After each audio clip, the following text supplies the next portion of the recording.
Քննարկում ենք հարց համար 19, զբոսաշրջության զարգացման 2026-2030 թվականների ռազմավարական ծրագիրը հաստատելու մասին հարցը զեկուցող էկոնոմիկայի նախարար Գևորգ Պապոյան, համեցեք պարոն Պապոյան։ Շնորհակալություն, մեծարգո վարչապետ, հարգելի գործընկերներ, ռազմավարական ծրագրի մշակման անհրաժեշտությունը բխում է ըստ էության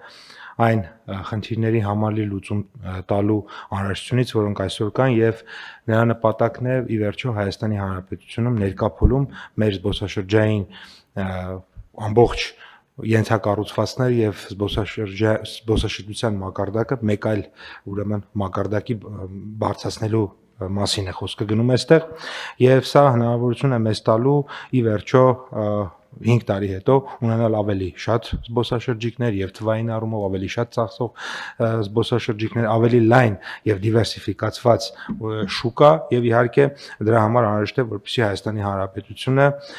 իհարկե հետազոտությունների հիման վրա մենք դիրքավորենք որպես զբոսաշրջային խաչմերուկ, որովհետեւ մենք տեսնում ենք դրա հնարավորությունը որպես գրավիչ, որակյալ, անվտանգ, խաղաղ, մրցունակ, գողտրիկ զբոսաշրջային ուղղություն առաջարկելով ամբողջական փորձառություններ, որոնք հիմնված են ինքնատիպ մշակույթի, մեր բնության, ինչպես նաև իհարկե մեր մշակույթի եւ իհարկե նաև համաչափ տնտեսական զարգացումն ապահովենք, ինչի մասին պարոն վարչապետ դուք նախորդ հարցի քննարկման ժամանակ եւս նշեցիք։ Ռազմավարական ծրագրով նախատեսված զարգացման 3 հիմնական տեսակներն են, դրանք մշակութայինը, գաստրոն, մասնավորապես խոհանոցը, գինին եւ հայկական բրենդին եւ արկածայինը, ներառյալ ձմեռայինը, բայց նաեւ Հայաստանը ունի շատ լուրջ հնարավորություններ եւ դրա մասին եւ ռազմավարական ծրագրում է նշված եւ նաեւ համապատասխան աշխատանքներ իրականացնում ենք ագրո զբոսաշրջության, մայս զբոսաշրջություն, մայսը դա մեծ միջոցառումներ անցկացնելու այդ զբոսաշրջային ուղղության ձևն է, բժշկական եւ առողջարանային զբոսաշրջության եւ իհարկե կրոնական զբոսաշրջության։ Պարոն վարչապետ, դուք նախորդիվ նշեցիք, որ բոլոր հարցերը տնտեսության հետ կապ ունեն, ես հիմա հակառակ ուղղությամբ գնամ, նույն կերպ մեր ծրագրում եք նշել, որ բոլոր հարցերը կապ ունեն մյուս ոլորտների հետ, այսինքն եթե չկա անվտանգություն, ներքին կամ արտաքին, բնականաբար չկա զբոսաշրջություն, եթե չկա պատշաճ որակի առողջապահություն, չկա առողջապահական զբոսաշրջություն եւ այսպես շարունակ, այսինքն այստեղ նաեւ նույն տրամաբանությունը հակառակ կերպել են կիրառել եւ ամբողջ ծրագրի միայն մի մասն է, այսպես ասած, կատարում էկոնոմիկայի նախարարությունը, զբոսաշրջության կոմիտեն, շատ ուղղություններ, նաեւ գործընկեր նախարարություններ այստեղ պետք է իրականացնեն, որովհետև համատեղ աշխատանքի շատ լայն տեղ կա եւ ռազմավարական ծրագիրը սահմանել նաև 4 հիմնական նպատակներ, դրանք առաջին տնտեսական ուղղությունն է,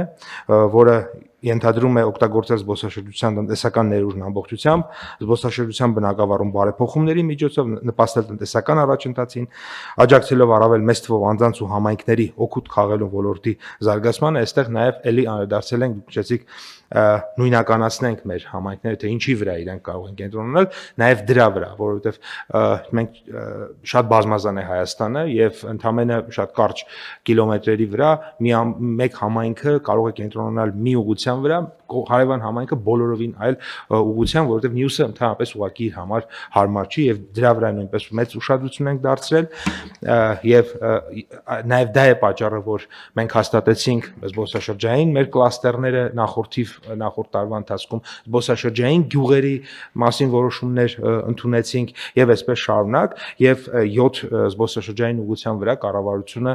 պլանավորում է հաջորդ 5 տարվա ընթացքում շատ մեծ ֆինանսական ներդրումներ իրականացնել Արենին օրինակ դիրքավորել որպես գինու կլաստեր, Եղեգիսը որպես ագրո տուրիզմի կլաստեր, Դիլիջանը որպես ուրեմն այսպես ասած հանգստի գոտի ջերմուկը առողջարանային, Գյումրին, Գորիսը, Դվինը եւ այլն։ Դվինը օրինակ պատմամշակութային եւ այսպես շարունակ։ Երկրորդ ուղղությունը դա միջազգային գրավչության ուղղությունն է եւ մեր նպատակն է բարձրացնել Հայաստանի որպես գրավիչ զբոսաշրջային երկրի իմիջը համաշխարհային շուկայում, Հայաստանը եւ հայկական զբոսաշրջային արդյունքը դարձնել ճանաչելի իր հյուրընկալությամբ, հյուրասիրությամբ, անվտանգությամբ, վստահությամբ եւ այստեղ ահագին աշխատանք ունենք անելու, որովհետեւ ցավոք եւ բարեբախտաբար եւ ցավոք սրտի, բարեբախտաբար իմաստով որ շատ մեծ պոտենցիալ կա այստեղ զարգանալու, ցավոք սրտի որ ոչ բոլորը գիտեն մեր հնարավորությունների մասին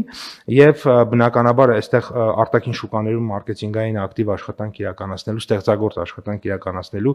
մեծ հնարավորություն եւ ուղղություններ ենք տեսնում։ Երրորդը որակի ապահովումն է, շատ կարեւոր։ Ռազմավարական ծրագրի նպատակն է բարելավել զբոսաշրջային ծառայությունները եւ բարելաված ու բարձրորակ զբոսաշրջային առաջարկների շնորհիվ Հայաստանը որպես զբոսաշրջային երկիր ներկայացնել, դարձնել առավել գրավիչ, հյուրընկալ, մրցունակ եւ պետք է բնականաբար շարունակաբար առաջարկել հնարավորինս տարբերվող բացառիկ փորձառություններ, որոնք կմնան հյուրերի հիշողության մեջ, որոնք ոչ միայն կցանկանան վերադառնալ, այլ նաեւ կպատմեն Հայաստանի մասին եւ դա իր հերթին կբերի նոր զբոսաշրջային ուղղություններ։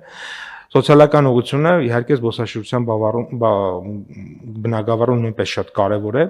եւ նպատակն է ձևավորել հաստատուն զբոսաշրջության ոլորտ, ապահովել ծառայությունների բարձր մակարդակ, աշխատուժի վրա կենտրոնանալ, կրթության վրա, խթանել զբոսաշրջային մասնագիտությունները, ամրապնդել ապագա ռիսկերի դիմադրողականությունը, դարձնելով զբոսաշրջության բնագավառը ավելի գրավիչ, մրցունակ, մասնագիտական աճի, աշխատաշուկայում զբաղվածության ապահովման տեսանկյունից։ Ես մի քանի նաեւ թվեր նշեմ, ռազմավարական ծրագրի իրականացման արդյունքում նախատեսում ենք օրինակ 2030-ին ունենալ առնվազն 3 միլիոն ներգնաց զբոսաշրջային այցելություն, զբոսաշրջությունից ստանալ շուրջ 3.8 միլիարդ դոլարի եկամուտներ, որից մոտ 750 միլիոն դոլարը կարող է գնալ պետական բյուջետ, 4.5 միլիոն ներքին զբոսաշրջային այցելություն ունենալ եւ ավելի քան 20,000 լրացուցիչ աշխատատեղ ստեղծել ոլորտի հաշվին։ Մնացածը շատ բան կա ասելու, եթե հարցեր լինեն սիրով։ Շատ լավ, պարոն Պապյան, մենք 2025 թվականի զբոսաշրջության թվերը ամփոփել ենք, ոնց որ ինչ ցուցանիշներ ունենք։ Այսօր ստացանք նաև դեկտեմբերի արդյունքները եւ նշեմ, որ դեկտեմբերին ունեցել ենք 139,933 զբոսաշրջիկ, որը մեր դեկտեմբերների պատմության մեջ լավագույն ցուցանիշ է։ Այսինքն չի եղել որևէ դեկտեմբեր, որ այսքան բարձր ցուցանիշ ենք ունեցել։ Առհասարակ, եթե նայենք, ուրեմն այս տարվա մայիսը, հունիսը, հուլիսը, օգոստոսը, հոկտեմբերը, նոյեմբերը եւ դեկտեմբերը, այսինքն 12 ամիսներից 7-ը այս տարվա ցուցանիշներն են երբևէ լավագույնը եղել Հայաստանի պատմության մեջ։ Եվ ամփոփելով նշեմ, որ այս տարի ունեցել ենք 2 միլիոն 263,642 զբոսաշրջիկ, ինչը 2.5%-ով ավել է նախորդ տարվա ցուցանիշից եւ օրինակ 19.4%-ով ավել է 2019 թվականի ցուցանիշից։ Իսկ պատմական լավագույն տարին ո՞րն է, 22-ը։ Պատմական լավագույն տարին եղել է 23-ը, երբ որ ունեցել ենք 50,000 ավել զբոսաշրջիկ, քան այս տարի, բայց օրինակ, այսպես ասեմ, Ռուսաստանի Դաշնությունից այս տարի ունեցել ենք 216,000 ավելի պակաս զբոսաշրջիկ, քան 2023-ին, բայց քանի որ կարողացել ենք այլ երկրներից 166,000 ավել զբոսաշրջիկ ունենալ, դրա հաշվին նվազումը ընդամենը եղել է 50,000 եւ մեր քաղաքականությունները մասին են լինելու, որ օրինակ Ռուսաստանի Դաշնության մասնաբաժինը, որը 52-3% է եղել, հիմա արդեն 41% է, իհարկե պահպանել Ռուսաստանի թվերը շարունակել ավելացնել, այսինքն բայց նույն կերպ ինչպես կարողացել ենք օրինակ 166,000 ավելացնել այլ երկրների ծավալները շարունակաբար մեծ են։